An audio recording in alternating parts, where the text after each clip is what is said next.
Hello. Over the last 3 or 4 broadcasts, we've been talking about opportunities that COVID-19 has brought to market systems development. It is indeed a devastating condition or situation, and it has really impacted market systems across the world. So we've been looking at the potential opportunities that it offers, development project. It offers at national level for African countries. So today we're talking at the micro level, at the intervention level for people that engage in designing interventions for market systems.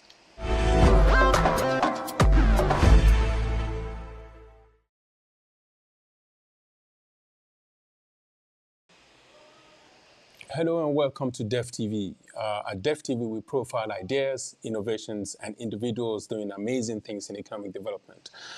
Today is a quick broadcast to discuss with you what my idea of opportunities for intervention level, at the intervention level, opportunities that's been presented to us by COVID-19. As devastating as COVID-19 has been, it has led to a lot of changes in terms of how we do things and the way we do things. So at intervention level, I wanted to just quickly talk about some of the opportunities. I'm not covering everything, but some of the opportunities that I think COVID-19 has presented us. So as you can see on the screen, what I have here is the impact, COVID-19 impact, how do we recover from it, the opportunities, and there's a sort of like a one controversial issue that I thought would be good to bring along. So that's one of the stuff that I've put up here. So at the COVID-19 impact level, so what we have seen in most of the interventions that, in most of the projects that we've been engaged with, what I've seen is that there is complete collapse of demand. So people have moved from demanding essentials and non-essentials to really demanding essentials. But beyond that, because people are not able to earn income, the demand for some of the essentials has collapsed, especially in rural setting. So that's one of the impacts that we've seen. The other impact is customer channels. So generally people go to markets, they go to stores to buy things, to browse things and buy things. But because of the responses to COVID-19, all of that has been shut down. So that doesn't exist anymore. Supply chain has been curtailed because essentially nobody's going to work, nobody's doing anything. So some of the manufacturing companies that use agricultural produce as import, unfortunately, that doesn't exist anymore, at least for the period of the lockdown that the government has adopted to respond to COVID-19. So to recover then, it means that there has to be some level of behavioral change and adopting new innovations and systemic change.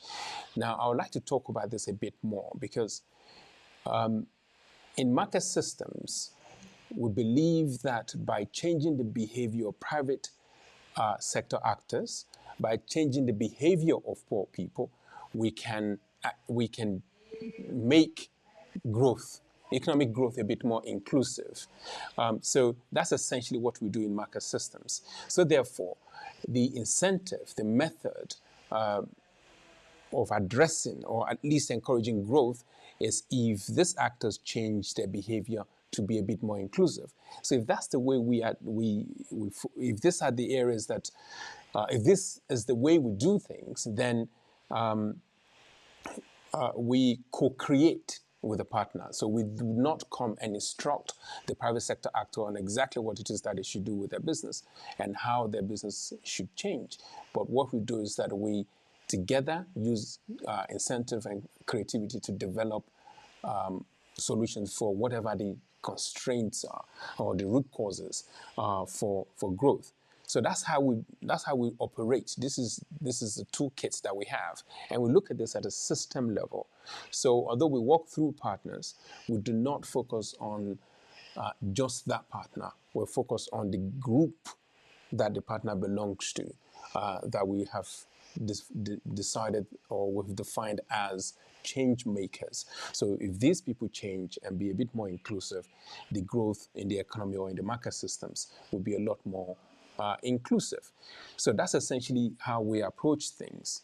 Now, what are the opportunities that this has presented us then? So the opportunities.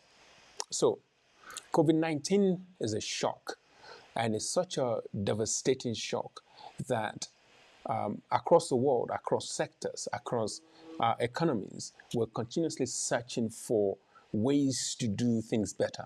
So that means our behavior is changing. And for intervention managers, for people that design intervention and promote intervention, it's an opportunity. Because there's a shock to the system, it means that people are a lot more receptive to new ideas. They're a lot more receptive to changing things, and they're likely to change things a lot quicker than they've done in the past. Now, we can do some things remotely now to do this, to encourage this change, but more importantly, post-COVID restrictions, people will be a lot more receptive because of the shock that they've been through, because of the devastation that they've been through. So it's an opportunity for intervention managers, people driving intervention, to introduce new innovations, new ideas, well thought out ideas, and the shock or the recovery from the shock would encourage quicker adoption of these ideas. So that's an opportunity.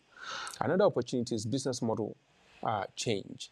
So pre-COVID-19 or pre-COVID-19 restriction, we have designed interventions. We have designed interventions that we believe strongly that will work and probably is working. It's important for us not to just throw the baby out with the bathwater. We need to fully analyze the specific area of the intervention that this restrictions has impacted and work at resolving that particular element of the intervention as opposed to throw away all of the intervention completely. So some of this will be business model elements. So we may have design interventions to focus on the channels, customer channels, or supply chain channels, or business model, the way the particular business earns money. So it's important that we isolate those areas and begin to really work on whether or not it's important for the business model to change or even to just pivot. So these are the things that I see this as an incredible opportunity for us effectively to incorporate all of the lessons that we've learned in the implementation of the intervention, to pull it all together and redesign a particular aspect of an intervention model. So it's important that we really do an assessment of how effective our intervention has been.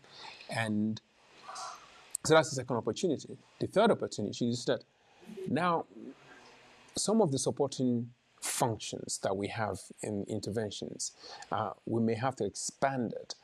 So if somebody, for instance, if somebody's carrying passengers on a motorbike taxi, that person can now include as part of the income stream to be doing cargo or even shopping or delivering orders on behalf of supermarkets or markets or shops. So these are supportive functions that we can really begin to think about and see how we can expand the scope of the supporting function, or even create new supporting functions, depending on the intervention that we're doing. So it's an opportunity to really examine the intervention, look at the impact of the COVID-19 response to your intervention, and more importantly, evaluate how this a change of this particular element of it can really help make your intervention a bit more effective. The other thing is that greater inward investment. So right now, if you watched the last broadcast where Dr. Ayo Teriba was suggesting there's excess liquidity in the system. So therefore, we need to prepare for inward investment. Now, most of the people we work with will probably not have access to those sort of investments. The partners we work with are probably not investment ready. So it's an opportunity for us to engage with these partners and begin to think in terms of the opportunity to get them investment ready. So all of the partners we're working with, it's if we can, if the project allows it, we can begin to really focus on preparing each of those partners for additional investment so we can expand the business and potentially the impact that the intervention will have. So these are opportunities for intervention.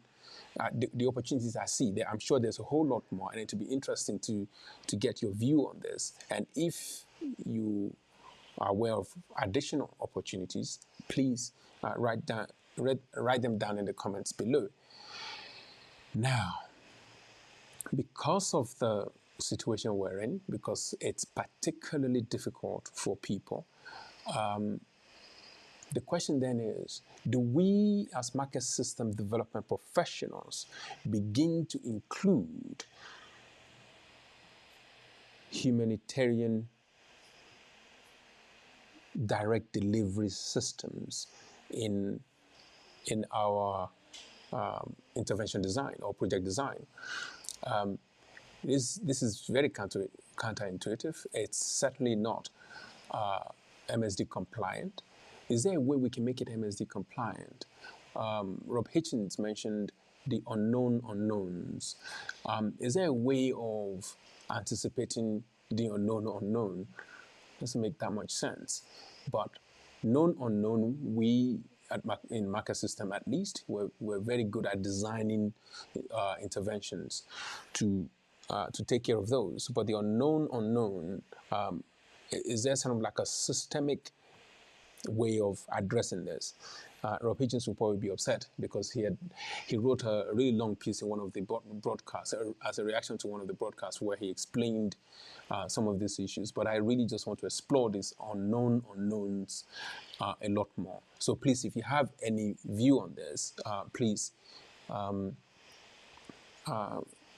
make it known in the comment section below. So these are the things that I see as opportunities, or these are the factors that I see as opportunities for intervention level officers. I think it's an opportunity to reassess our intervention. It's an opportunity to really focus on particular areas of business model that we're pushing, or the innovation that we're pushing. And I think this has presented, as has been said by economists, increased liquidity in the system. So we need to prepare our partners for potentially inward investment, meaning that get them investment ready. So these are my ideas, and if you have any comments or suggestions, please leave them in the comments below. If you're watching the replay of this, thank you very much for watching and taking the time to share this with us. Thank you very much. See you next time.